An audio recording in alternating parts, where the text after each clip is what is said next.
What's up, everybody? Thanks for tuning in and letting me be your guide on this journey.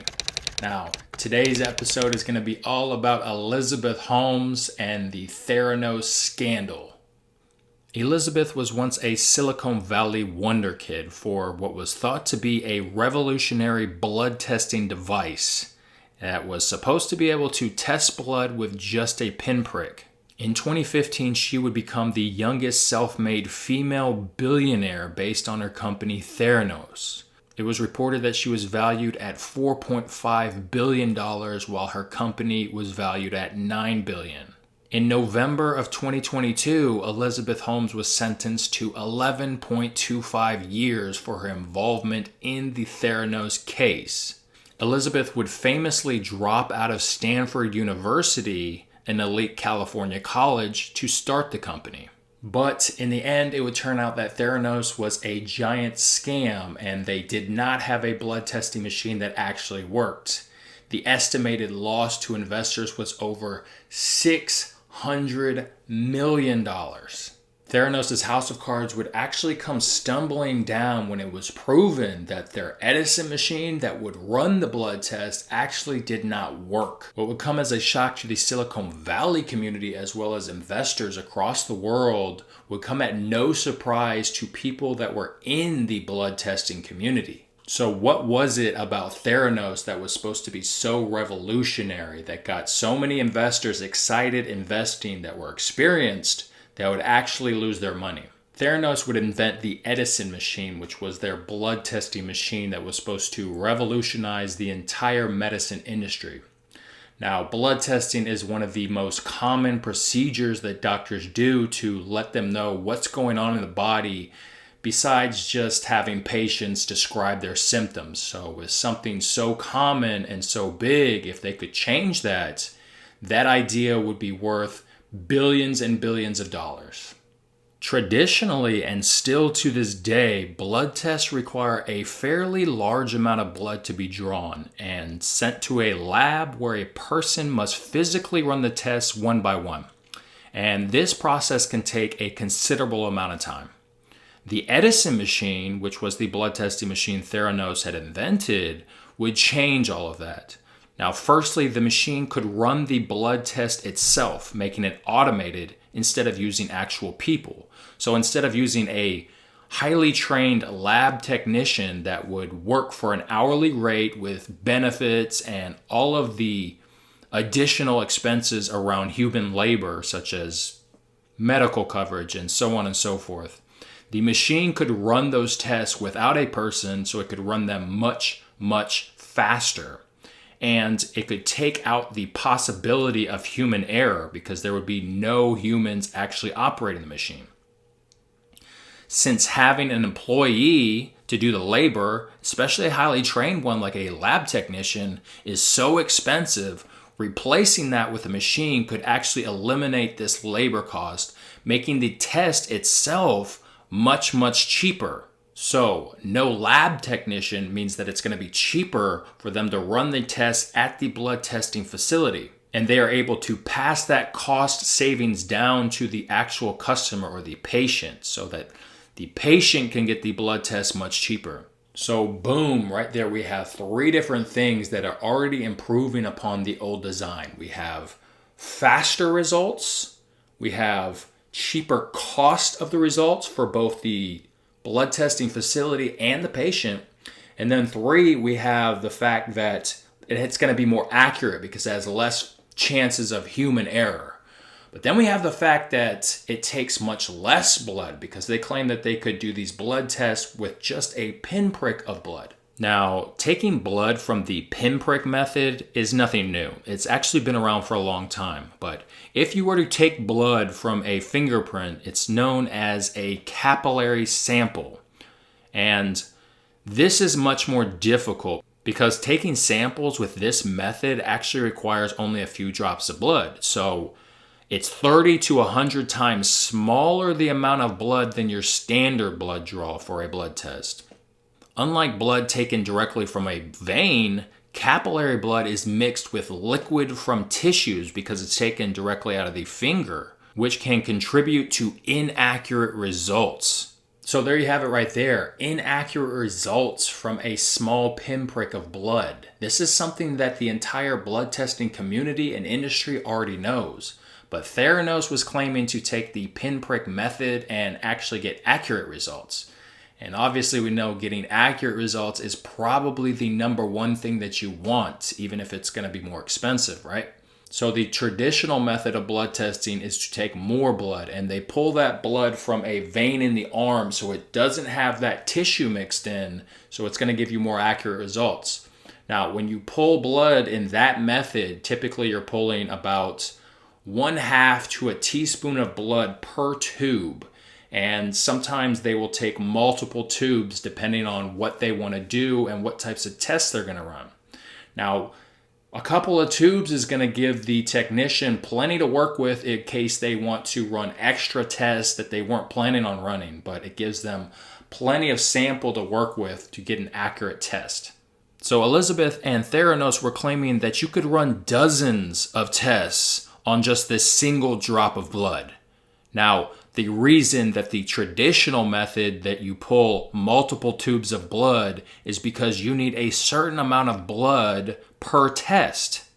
So with just a drop of blood, you're just not going to have that much actual total substance of blood to run all these quote unquote dozens of tests that they were claiming. But again, if they could do that on a single drop of blood, then obviously that would be a total game changer. Now, when asked about this subject, Sheldon Campbell, an MD and a PhD and a professor of laboratory medicine at Yale School of Medicine, would say this: unlike computer technology, and unlike the world of computer technology where one breakthrough can revolutionize the entire field, the progress in blood analysis is much more steady and slower. It's kind of like the automotive industry.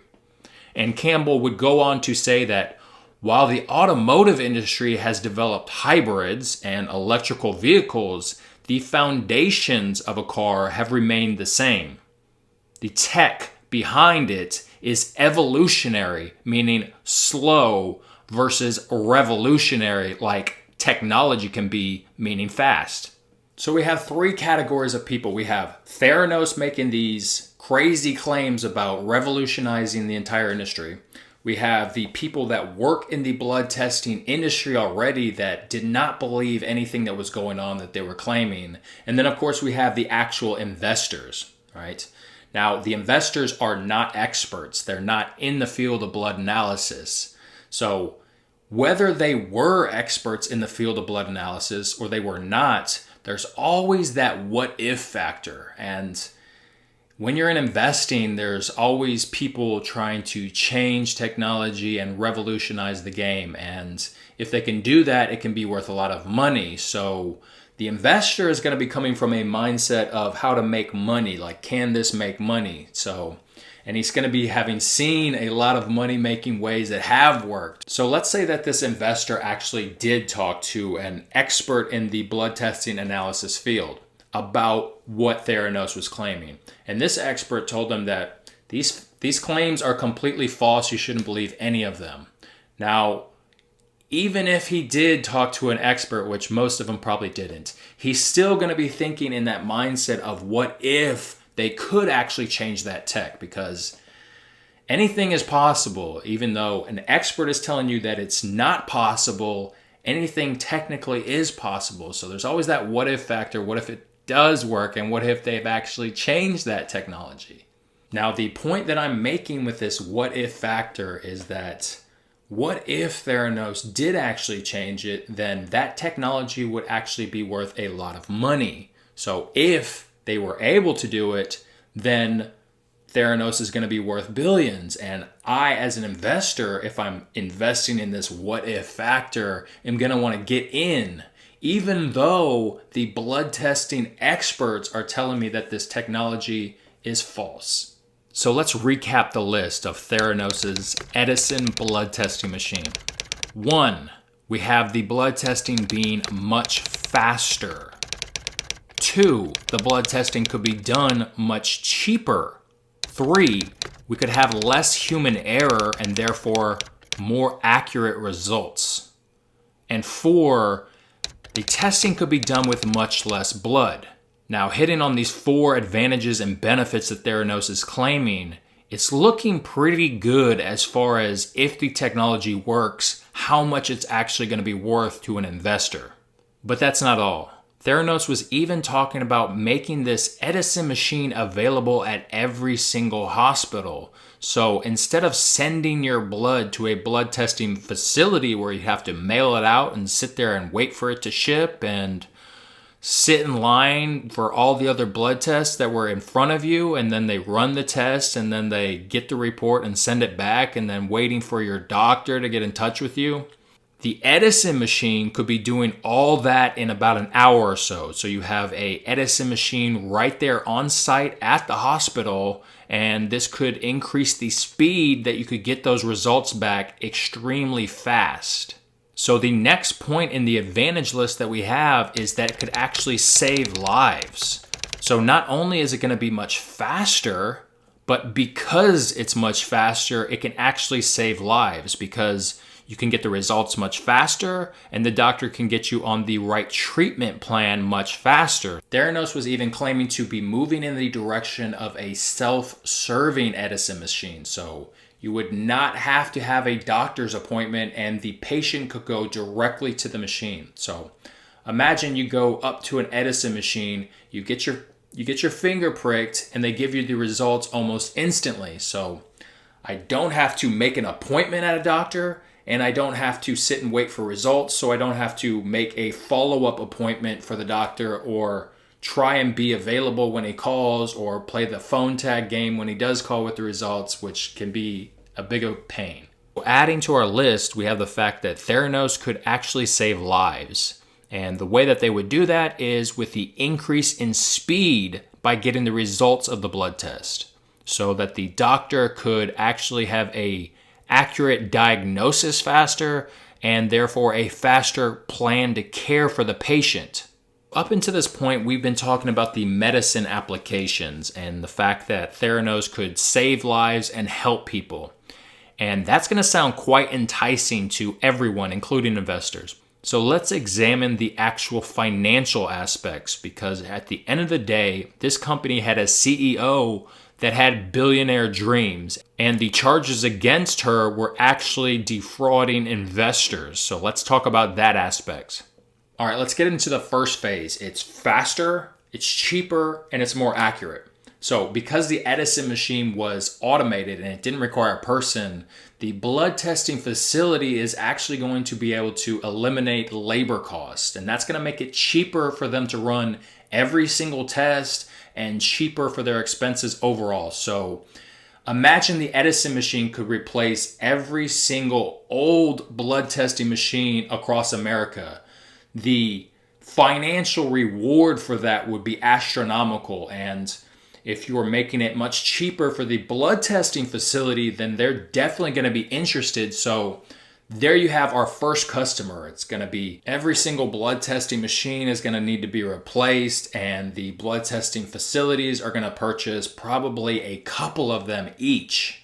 Because again, these blood testing machines are much better. So not only are they better, but they're going to eliminate labor costs. So they're going to make running the test and the overall expense cost for the entire blood testing facility to be cheaper. So most likely they're going to all want one very soon. But imagine the revenue that that's going to bring into Theranos to replace all of those blood testing machines across America, and every single city is going to be buying tons of them because there's blood testing facilities in every single city. Now, think of that from the standpoint of the actual investor, because when Theranos makes money, the investor gets the byproduct of that because the stock price is typically going to go up. So the investor is going to be thinking, okay, the revenue from just that alone is going to be astronomical. So we have the potential revenue stream from every single blood testing facility in America.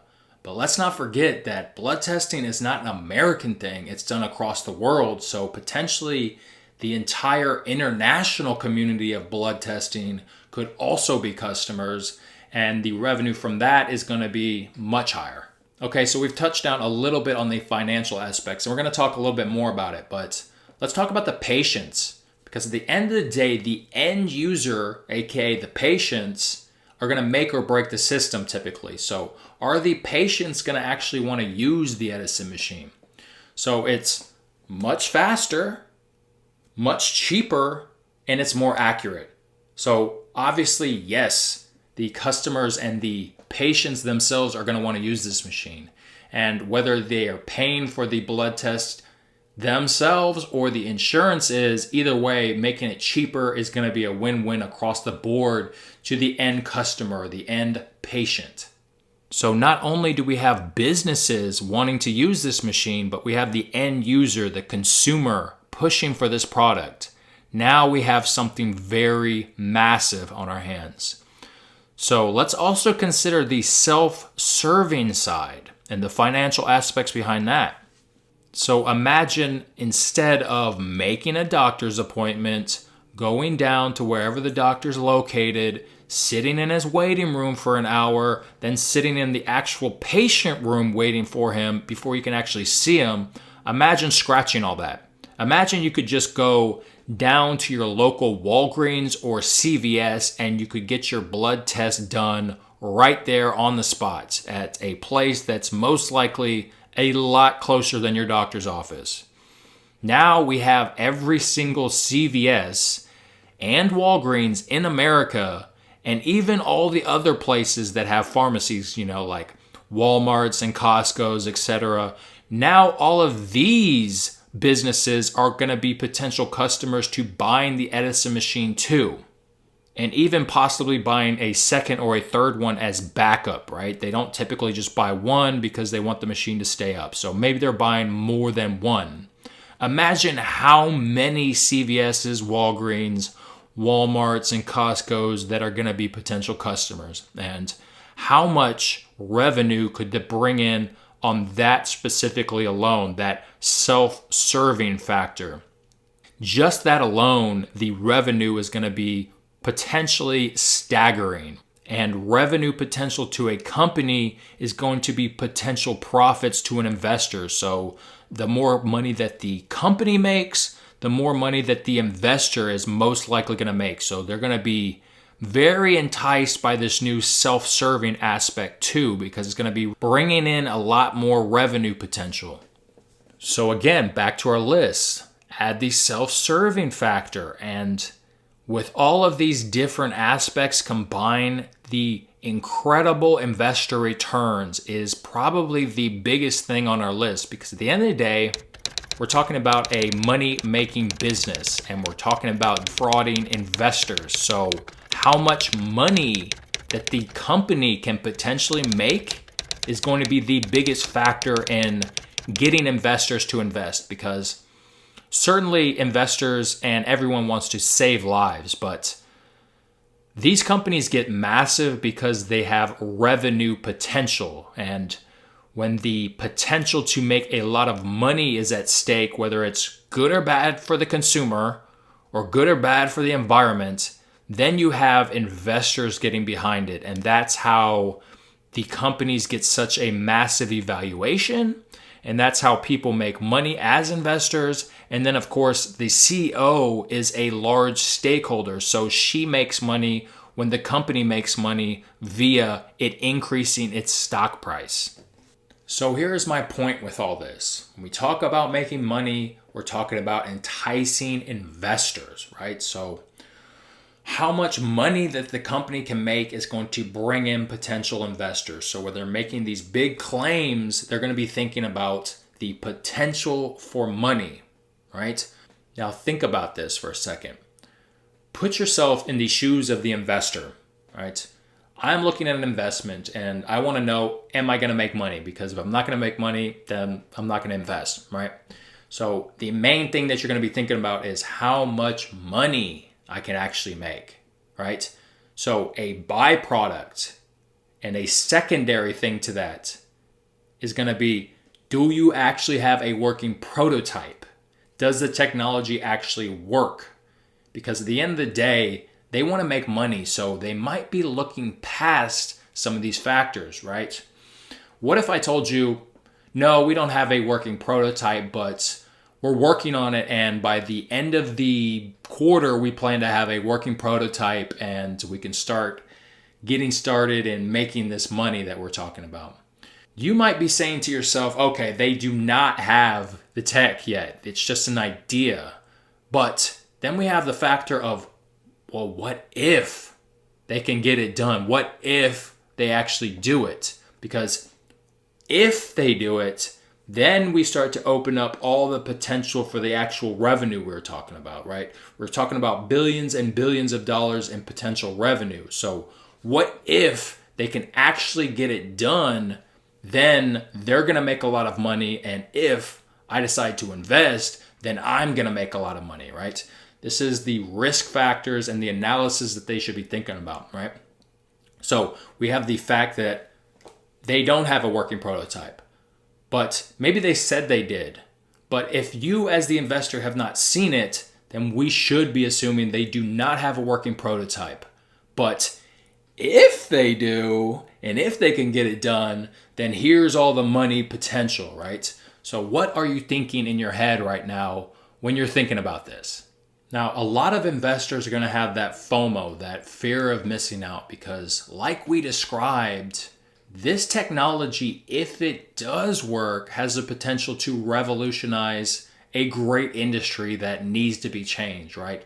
We can actually save lives with this tech, and we can make an incredible amount of money with this opportunity. So that's going to be very enticing for customers and investors specifically. So typically, low income and poor people are very susceptible to these Ponzi scheme style of outrageous potential claims of making money, right? They think in this lottery ticket mentality that, okay, if I buy a lottery ticket, it's going to cost me $3, but I can win $10 million. So they think $3, $10 million. Okay, obviously this is a win-win situation.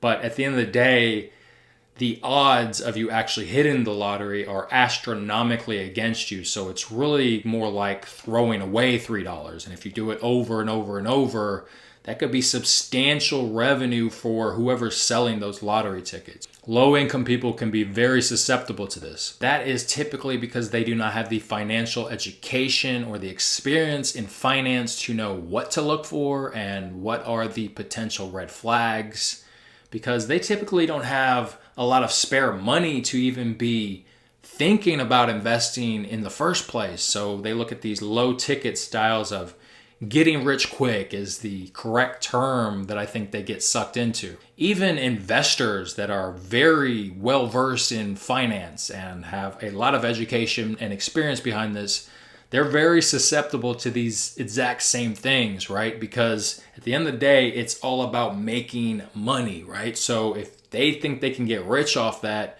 they can be in the same mindset as a person that doesn't have that type of background. So investors that have millions and millions of dollars are still very susceptible to getting ripped off, getting tricked.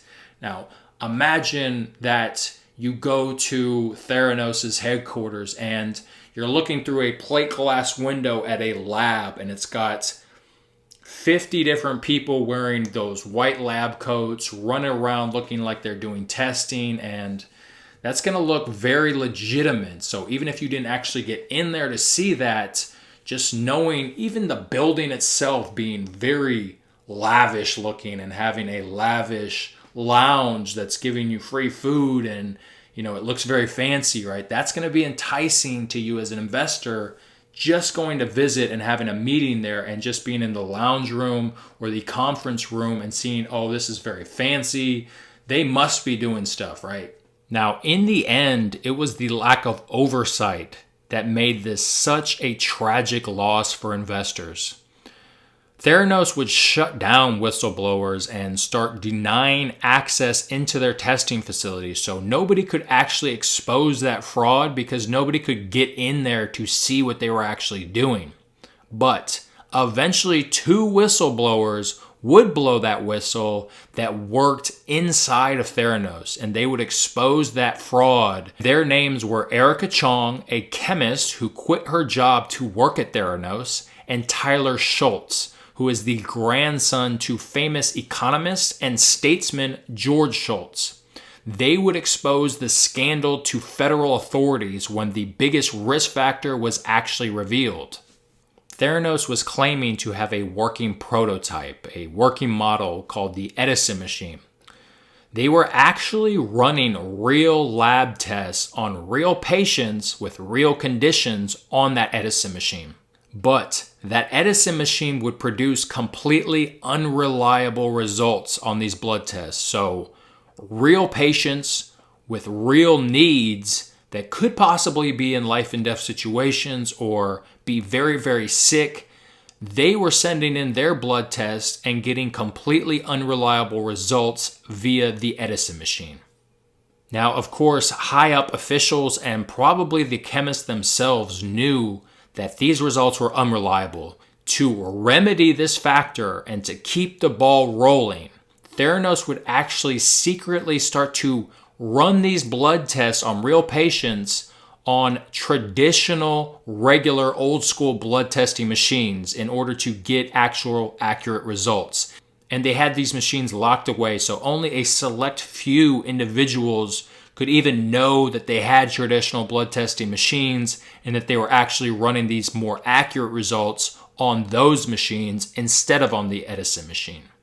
So when these two whistleblowers started to tell the federal authorities about what was going on, not only were they defrauding investors, but they were actually producing false results to actual patients and endangering real lives. So that was something that really got the attention of the federal authorities beyond just deceiving investors.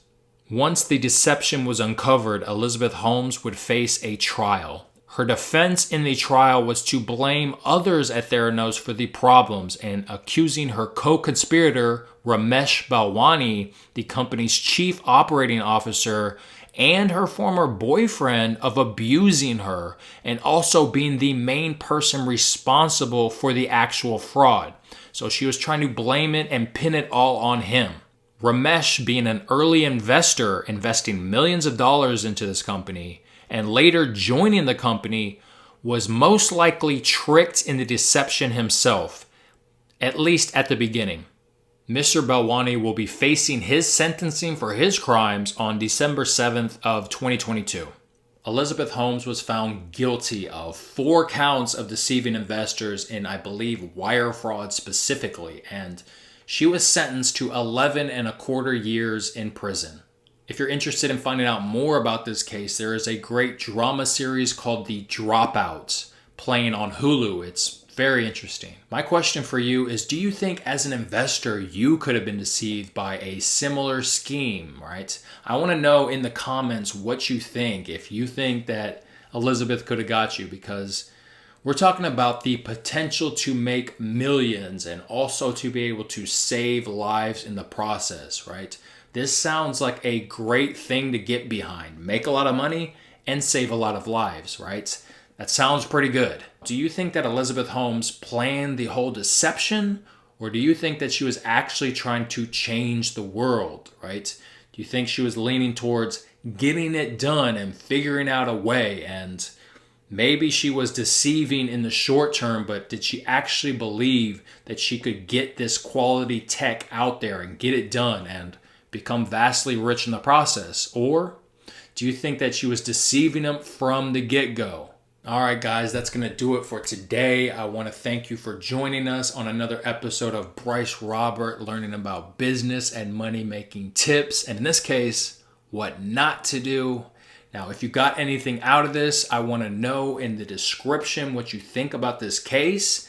And if you really liked it, I want you to go ahead and karate chop that like button and make sure you turn on your subscription and alerts so you get notified when we have new content coming out every single week, 2 to 3 a week. Stay tuned, and I will see you on the next one.